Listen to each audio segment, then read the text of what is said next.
Hello మచాస్, welcome back to my channel. This is Divya Netra. So ఇవాల్టి video వచ్చేసి మీకు చెప్పాల్సిన అవసరమే లేదు. మన సంక్రాంతి అయితే మంచిగా అయితే మన ముందుకైతే వచ్చేసింది. అండ్ సంక్రాంతి అంటేనే కదా ఆనందాలు, సంతోషాలు, ఇంకా అందరితో కలిసి జరుపుకునేదే సంక్రాంతి. కాబట్టి ఇవాళ నా సంక్రాంతి వచ్చేసి కాస్త విచిత్రంగా అయితే జరిగింది. ఎందుకు అనేది మీకు వీడియో చూస్తేనే అర్థమైపోతుంది. అండ్ కొత్తగా ఎవరైనా వీడియో చూస్తే మాత్రం సబ్స్క్రైబ్ అయితే చేసుకోండి. అండ్ ఇదొక కథ అన్నమాట. యాక్చువల్లీ చెప్పాలంటే ఇప్పుడు వీడియోలో నేను ఎవరినైతే మీకు చూపిస్తున్నానో వీళ్ళందరూ నాకు తెలీదు, అసలు పరిచయం లేదు. సో యాక్చువల్ స్టోరీ అనేది మీకైతే ఇప్పుడు నేను చెప్తాను. సో మాకైతే సంక్రాంతి చాలా పెద్ద పండుగ అనమాట. ఆల్మోస్ట్ 4 days చాలా గ్రాండ్గా అయితే సెలబ్రేట్ చేసుకుంటాం. పిండి వంటలని, మంచి మంచి చీరలు, ముగ్గులు పోటీలని, ఒకటి కాదు 2 కాదు 100 అయితే ఉంటాయి సంక్రాంతి రాగానే. అండ్ ఈసారి అయితే నేనైతే ఊరికైతే వెళ్ళలేదు. సో ప్రతి ఇయర్ అయితే ఊరికి వెళ్ళడానికి ట్రై అయితే చేస్తాను. బట్ ఆఫీస్ అని ఇవన్నీ మనకి లీవ్స్ అనేవి దొరకవు కాబట్టి ఇంకా హైదరాబాద్లోనే నా సెలబ్రేషన్స్ అయిపోతాయి అనమాట. అండ్ ఈ ఇయర్ నా సెలబ్రేషన్స్ అనేవి కాస్త కొత్తగా అయితే అయ్యాయి. సో ఈ వీడియోలో మీకు చూస్తేనే మీకు అర్థమైపోతుంది. సో మేము భోగి పండుగ ఎలా చేస్తామంటే ఎర్లీ మార్నింగ్ 4 o'clockకి లేచేసి అండ్ 5 o'clock లోపల స్నానం అనేది చేసేయాలి. లైక్ సూర్యుడు రాకముందే స్నానం చేసేయాలన్నమాట. మాకు ఇదైతే రూలు. ఒకవేళ కాస్త సూర్యుడు వచ్చాడు మేము స్నానం చేయలేదంటే ఇంకా మా ఇంట్లో తిట్లు ఉంటాయి చూడండి, అవి ఇంకా చెవిలో నుంచి రక్తాలు వచ్చేస్తాయి, అంత ఘోరంగా అయితే తిడతారు. సో 5 o'clock లోపల భోగి మంట అనేది వేసుకొని దాని మీద వాటర్ పెట్టేసుకొని మంచిగా స్నానం అనేది దాని మీదనే కాగించేసుకొని స్నానం చేసేస్తాం అన్నమాట. సో ఇలాగా భోగి మంట అయితే వేసేసుకుంటాము.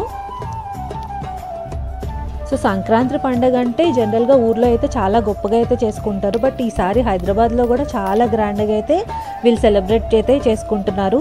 ఇక్కడ చూడండి భోగి మంటలు అయితే వీధికి అంటే ఒక గుమ్మానికి పెద్ద పెద్ద భోగి మంటలు అయితే వేసేసారు. నేనైతే షాక్ అయిపోయాను అనమాట, ఈసారి ఏంటి ఇంత ఘోరంగా వేస్తున్నారు అని. సో అటు ఆంధ్రాస్ అని కాదు, ఇటు తెలంగాణస్ అని కాదు, అందరు మింగిల్ అయిపోయి చాలా గ్రాండ్గా అయితే మంచిగా ఇలా గ్రూప్గా అయితే ఫామ్ అయ్యి సెలబ్రేషన్స్ అనేవి చేసుకుంటున్నారు. సో వీళ్ళని చూస్తుంటే చాలా ముచ్చటైతే వేస్తుంది. చూడండి ఎంత బాగా సెలబ్రేట్ చేసుకుంటున్నారు. సో 4:30కి అయితే బయటకు వచ్చాను అనమాట. ఎవరు ఉండరు అనుకున్నాను, బట్ ఇక్కడ చూస్తే చాలా మంది ఆల్మోస్ట్ భోగిమంట అప్పటి నుంచే స్టార్ట్ చేసేసారు. సో భలే అనిపించింది. ఇక్కడ చూడండి ఎంత బాగా వేశారో చాలా. అండ్ ఇవన్నీ చూస్తుంటే నా చిన్నతనం అయితే బాగా అయితే గుర్తొచ్చింది అనమాట. సో జనరల్గా చెప్పాలి అంటే మా చిన్నతనం అనేది చాలా సాదాగా అయితే అయిపోయింది అనమాట. అప్పట్లో టెక్నాలజీ లేదు, ఫోన్స్ లేవు, ఏం లేవు.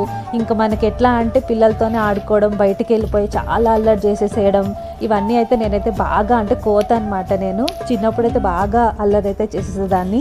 అండ్ నాకు ఒక గ్యాంగ్ ఉండేది. సో మాకు భోగి రాగానే ఏం చేసేవాళ్ళం అంటే మేము పిల్లలందరము ఒక రోజుకి ముందే అన్ని కట్టలు, అంటే అప్పట్లో అన్ని అడవులు ఉండేవన్నమాట. నా చిన్నప్పుడు ఎక్కువగా చెట్లు బాగా అంటే పచ్చదనం అనేది బాగా ఉండేది.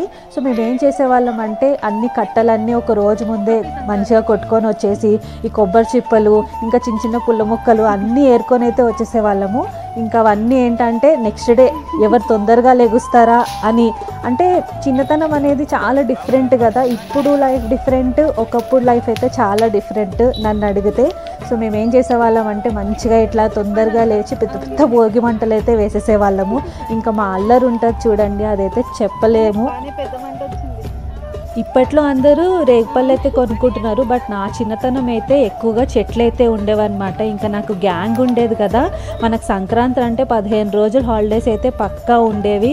ఇంకా మా అల్లరి చూడండి టాప్ లేసిపోయేదన్నమాట. ఇంకా మా మమ్మీ, మా డాడీ అంటే ఎక్కువ అందరూ చాలా అయితే అరిచేసేవాళ్ళు, అంత ఘోరంగా అయితే అల్లరి అయితే చేసేసేవాళ్ళం. ఇంకా ఈ రేగుపళ్ళు వచ్చేసి మాకు అక్కడ చెట్లు ఉండేవి కదా. ఎలా అంటే సో పిల్లలందరము ఆ చెట్ల దగ్గరికి వెళ్ళిపోయి కొట్టేసేవాళ్ళము. అవి పచ్చికాయల పండుకాయల అవి కూడా చూడకుండా అయితే కొట్టేసేవాళ్ళం అనమాట. విచిత్రం ఏంటంటే అక్కడే ఒక మోరీ అనేది ఉండేది. ఇంకా అప్పట్లో మన హైజీన్ గురించి తెలిసిందే కదా. ఆ మోరీలో కాయలు పడ్డా కూడా మంచిగా తీసుకొని కడుక్కొని అయితే తినేసేవాళ్ళము. అంత చిల్లరగా అయితే నా చిన్నతనం అంతా అయిపోయింది. ఇప్పుడు అంటే అందరూ పాష్ అయితే అయిపోయారు, అన్నీ ఇంకా డిఫరెంట్ సిచ్యువేషన్ అనుకోండి. బట్ నా చిన్నతనం వచ్చేసి చాలా చిల్లర అయితే అయిపోయింది. ఇంకా ఊరు వెళ్తే మాత్రం రేగొడియాలకి అయితే నేనైతే చచ్చిపడిపోయేదాన్ని. ఎందుకంటే అప్పట్లో 1-2 రూపాయలకైతే మనకి రేగొడియాలు అయితే వచ్చేసేవి. చాలా టేస్ట్ అయితే ఉంటుంది.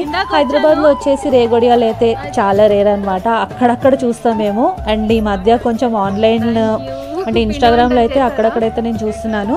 బట్ ఊర్లో వచ్చే టేస్ట్ ఇక్కడ వచ్చే టేస్ట్ అయితే చాలా డిఫరెంట్గా ఉంటుంది. అండ్ నా చిన్నతనం వచ్చేసి ఎప్పుడైనా ఊరు వెళ్తే మాత్రం ఊర్లో ఎలా అంటే హైదరాబాద్ నుంచి ఈ అమ్మాయి వచ్చిందంటే వాళ్ళకి చాలా గొప్ప అనమాట. అరే ఈ అమ్మాయి హైదరాబాద్ నుంచి వచ్చిందని చెప్పేసి నా కోసం ప్రత్యేకంగా రేగొడియాలు అయితే పక్కన పెట్టేవాళ్ళు. అంత బాగా అయితే చూసుకునే వాళ్ళు అనమాట. సో చాలా బాగుంటుంది ఊరు అట్మాస్ఫియర్ అనేది అండ్ ఊరు వాళ్ళు. అండ్ చెప్పాలి అంటే పిండి వంటలు వచ్చేసి ఇక్కడ హైదరాబాద్లో ఎలా చేస్తారు అంటే ఎవరికి వాళ్ళు అయితే చేసుకుంటారు. బట్ అక్కడ వచ్చేసి అందరూ సహాయం అయితే చేసుకుంటారు కదా. లైక్ మీ పిండి వంటలు మా పిండి వంటలు అని చెప్పేసి సహాయం చేసుకొని అందరు పంచుకుంటారు. అది చాలా డిఫరెంట్ ఉంటుంది. బట్ ఇక్కడైతే చాలా కష్టం కదా, హైదరాబాద్లో ఎవరికి వాళ్ళే ఉంటారు. సో అది కాస్త మనం సంక్రాంతికి మిస్ అవుతాము అని పక్కా మనకైతే అనిపిస్తుంది.